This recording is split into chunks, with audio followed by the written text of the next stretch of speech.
Okay, welcome. Today I want to offer a reflection about how to let go of fear. Yep, fear. So, enjoy. Okay, so I'm here. As you can see, lots of kale and the strawberries are down there as well. And today I want to talk about fear. So tomorrow, as part of my men's circle, I am doing a reflection. The evening is going to be about fear, about how we face fear, how we let go of it. If ever there was a time in the history of humanity, I see that we are being paralyzed by fear. And reading one of the quotes from Paul Ekman, who's a psychologist, a clinical psychologist, and he's just saying that fear is often seen as a bad thing, but it doesn't have to be a bad thing. And that is what I feel, is that we have almost been paralyzed by fear over these past 6 months with lockdown. And for me, in the UK, we've been on lockdown, as many European and US other countries in the world have been in lockdown. And yet, just looking at the research today, so many people and so many countries have not been in lockdown, like places like Japan or Sweden. And if you're listening to the work of Bruce Lipton, Joe Dispenza, is when we are in fear, the energy goes into our extremities. It's no longer boosting our immune system. And obviously what's going on for us at the moment is like we need to come back into love. We need to be letting go of fear in order to boost our immune system. And indeed, like when we're in fear, our forebrain, the thinking brain, kind of the energy moves from our forebrain into our hindbrain. And this means we can react much quicker, but we can't think clearly. This is the thinking mind. So when we're in fear, this part doesn't work very well anymore. So this is why it's really important that we let go of fear. So for me, I'm just going to talk today about 4 ways of letting go of fear. The first way is to do with, it's just bringing that mindfulness to it. I think what we're doing at the moment, what we're seeing a lot in the West certainly is, and in the world is, there is fear, but then we are reacting to it. So we're making that decision, we are maybe saying things, or we're acting upon this fear rather than feeling it. Because when we feel it, it's like the river which flows. When we feel it, it just flows down the valley, it's released. But what's happening is we have fear come up, but then we act upon it.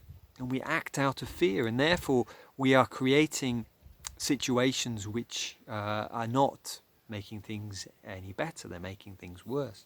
So that's the first way of how to release stress. Fear is to really acknowledge, okay, this is what it feels. I'm feeling fear, and just giving that space. What I love to do is to go outside. So here I am in the garden, bare feet on the earth, and just being, okay, this is what I'm feeling. Feel fear. And it's okay. Just giving yourself that space that it's okay to feel this. This is what I feel in this moment. That's the first thing, feeling it. Second thing is, for me, about how to let go of fear is working out what frightens you. So that's kind of when you know what frightens you. So it might be, I think the number one fear is public speaking. The fourth biggest fear is death. So it's like, okay, so maybe it's that I'm frightened of public speaking. And it's then going back to that first practice of feeling it. and it being okay. It's like, yeah, there's probably good reason that I'm frightened of public speaking, but I just feel that. Oftentimes we're not aware of what we're frightened of, and therefore it runs our lives. And by just giving that space to acknowledge, oh, this is what frightens me, and then giving the space to feel it. Pierre Philippot, I think it's Pierre, but Philippot did some research a number of years ago, and what he did is he took people into a scientific setting, and he got them to breathe in a certain way.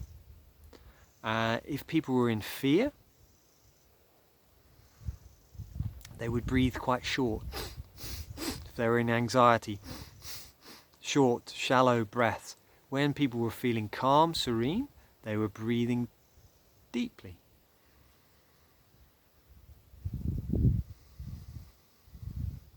And then the second group, so the second part of the experiment, he then got another group of people in, and he got them to breathe in those ways. So he got them to breathe short and sharp, and he got them to breathe in a serene manner. And what happened is that they then became fearful. They became anxious. They became serene when they breathed deeply. So that's the third way of releasing fear, is by starting to change your breathing. If you notice all of this stuff with COVID, lockdowns coming up, it's like, oh, what am I going to do? And we're breathing shallow breaths. It's like to start to elongate your breath. In through the nose, out through the nose. In through the nose, out through the nose. And then immediately, just 3 or 4 breaths like that, you start to relax. The fear diminishes. The fourth and final way for how to let go of fear comes from Ant Middleton, who in the UK, he's on TV for he was in Special Forces, and he does these TV shows like a reality show. And he wrote the book called The Fear Bubble. And in this book, he talks about that he learned in doing his work, Special Forces, that he would be in fear for months at a time before going on assignment, being in assignment. He found it just draining. And he worked out that he could find a time, and it was called the fear bubble, where, say for example, he was going into a firefight or he had some mission to do, he would only step into the fear bubble at that time. So it might just be 5 minutes, whereas before it was 6 months, the lead up, and afterwards he was in that fear bubble. He found actually all the other time, so for the 5 months, he didn't need to be in the fear bubble. And so this is the next process for me, dealing with fear, is that, say for example, you're frightened of public speaking and you've got to go and give a talk. In the lead up to it, you might be feeling fear. And the question I would get you to ask yourself is, am I safe? Look around. Can you see any lions or tigers? It's like, no, I'm safe physically. There's nobody threatening me. So that's the important. And kind of, if you know you're going to go and give a talk, whether it's online, whether it is in front of people, know that that's the point when it's okay to feel the fear. Okay, so before then it's like, I'm not in the bubble yet. If you're about to do an online conference, you've got to talk, it's to notice, if you're stood in front of your computer, that as you stand there you might be feeling your fear.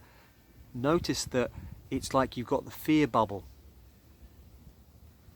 inside of you, kind of in front of you. And to feel that fear, and as Ant Middleton says, you can just acknowledge, this is my body saying get ready. When you feel that fear response, it's saying get ready. You can, at that choice, he says, either make the decision to say yes or to say no. If you say yes, it's you step into that bubble. It's right, okay, I'm going to do my presentation, I'm going to start. It's like seeing the feeling, and Professor McGonagall who's done many talks on TED about stress, she says that yes, if we change our perception to it, go right, it's a good thing. Same thing with this. You step into the fear bubble. It's like, right, I'm here now. If you decide that it's no, you step away from the fear bubble and you say, oh, I can't do it. But if you say yes, you step in, you give your presentation, and then the really important thing is at the end, you step out of the fear bubble. It's like the event, the speaking engagement you did is finished. You then step out and go, I'm safe now. I'm finished. Most of us don't step out at the end of the day, end of whatever we've been doing, and therefore we then take that stress, we take that fear into our relationships with our children, back into work, and it's really important that we step out of that process. So it's noticing your fear, you then step into the fear bubble, and then when you've done what you needed to do, you then step out again. Because the fear is really good. It helps us to get ready. It helps us to prepare. Firdaus Dabar at the University of Miami, he said the same for stress. Stress prepares us. It gets us to work, especially for things that we've already prepared well. It helps us to be the most productive, to offer the best performance. So see that if you're feeling fear, great. It's a good thing. It's going to help you to perform better. So yeah, those are just some ideas of how to let go of fear. So first thing is feeling it. Second thing is just working out what it is that frightens you. Next one is the breathing, just slowing your breathing down. And the final thing is just about the fear bubble. It's like, seeing I don't need to be in the fear all the time. Am I safe? It's like, I'm safe. And then when you need to, you can then step into it. So, any questions, please let me know. Always lovely to get your reflections. And if you've got any topics you'd like me to talk about, then please do. But yes, we're living in a time of fear at the moment. And yet, we don't need to be in it all the time. It's just certain times. So remember that.